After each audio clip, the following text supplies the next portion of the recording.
Welcome again to Architect Live. My name is Stephen Chung. I'm an architect. I'm not an actor, as you can already tell. I just wanted to welcome you again to the official broadcast center of the AIA. I'm really thrilled today to have Stephen Ayers as the first interview. Stephen Ayers is the architect of the Capitol, which is quite an important position. In 2010, President Obama nominated Stephen Ayers to serve as the 11th architect of the Capitol. This 10-year appointment was unanimously confirmed by the U.S. Senate, and I imagine that unanimity doesn't happen a lot with the Senate. So congratulations on this great appointment. It's a great honor. Thank you. So maybe you can explain what the responsibilities of the AOC, the architect of the Capitol. What is the architect of the Capitol responsible for? So we do that.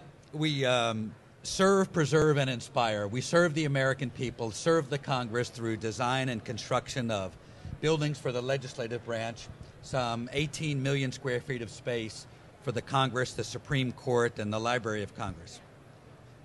We preserve the beautiful, iconic treasures, these buildings for which we're stewards. We preserve them for future generations to enjoy. So stewardship and historic preservation are really important to us. Mm-hmm. And lastly, we inspire people. We inspire the 2.5 million people that come to see their Capitol building every year, and the 1 million people that come to our Botanic Garden every year. So visitor services plays a really important role in what we do, educating the public about the Congress and the Capitol and this great city of Washington, D.C., or kind of all of it in a nutshell. Do you feel any pressure? I can imagine feeling so much pressure. I mean, the buildings are symbols of the United States. People are coming from other places to visit these great buildings, and I mean, it's your responsibility, right? Well, you know, it is an awesome responsibility, but I think it goes back to architecture school. Wasn't that a lot of pressure? Didn't you get thick skin when you were in architecture school on every Friday pinup? Yeah, you know, sure. you learn from that experience, Right. and you're able to, I think, deal with pressure and deal with a little thick skin and get things done. Now, I remember in about two years ago, before you were appointed, there was some discussion that maybe that this role could be filled by a facilities person, not an architect. So it seems to me that architect of the Capitol should be an architect, but what are your thoughts on that? I can guess what you're going to say. Well, it is important to me. You know, it is titled the architect of the Capitol, so I certainly am a believer that it should be an architect for a couple of reasons. First, I truly believe that architects are problem solvers. That is what we do. That's what we're trained to do in school, and that's what we do as we design new buildings and design communities. That's problem solving at its best, and that's what my job is every day. Secondly, architects are great communicators. We have to be able to communicate ideas to others, and my job every day is to be a communicator of what we do, to be able to speak on behalf of Congress. So I think that's important as well.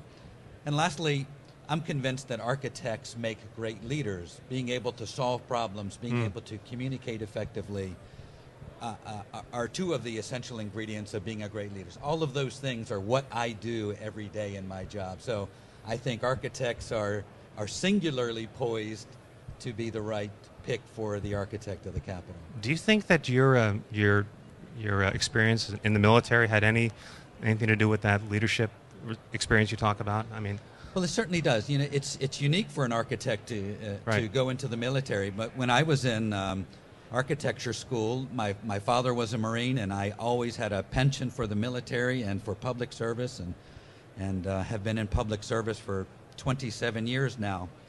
And you know, in the military, they really teach you and train you in leadership. And I think today I lead a group of 2,600 employees. Right. And oversee a budget of $650 million. And I really learned, I think, much of those leadership skills of leading people in those 5 years I spent in the military. And they were really important years. I really look back finally on those years.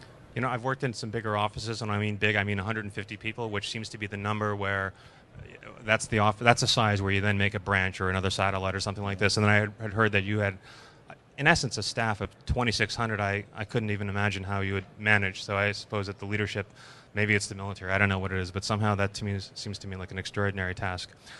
The last question for me, and I mean this is a credit to your skills, is that in essence, your clients is the House of Representatives. Is that right? I mean, these are we talk about politics and architecture. I mean, this is who you have to deal with every day to get things done. So well, how do you not just the House of Representatives, of course. There's 435 of them, but there's another 100 senators, 9 Supreme Court justices, the Librarian of Congress. Oh. Not to mention the American people. You know, the Capitol building is the people's house. It's their building. They paid for it, and it's our job to operate it, maintain it, preserve it in perpetuity, not just for members of Congress, but for the American people as well. You know, and lastly, with the election coming up, I know that the AOC does have a role in that, in the election. Can you just say, tell us what you do and what role you play in that? Well, I think there are 2 big things that come to us during the election cycle. First is, once the elections are done, then there are a number of members of Congress and senators that are no longer in office. So we work to help that transition out of office. And then we do an office lottery where the members that are remaining in office get to bid on those vacant offices. So there's this office shuffle that happens every 2 years. Just in the House of Representatives last year, I think 94 members went out, and we moved 230 members because of that. The other thing that's unique this year is it's a presidential election year, and we play a significant role in this peaceful transition of power that happens on the west front of the Capitol. And my office designs and constructs the inaugural platform where the president gives his address to the nation. Oh, I see. We work behind the scenes and build those stands and the sound system and the jumbotrons and the 30,000 seats that are on the West Lawn and the porta potties and everything it takes behind the scenes to enable the president and the Congress to make that transition of power. I see. Well, I mean, this has been really interesting. Thank you so much for joining us. Stephen Ayers, the architect of the Capitol. Thank you. Thank you.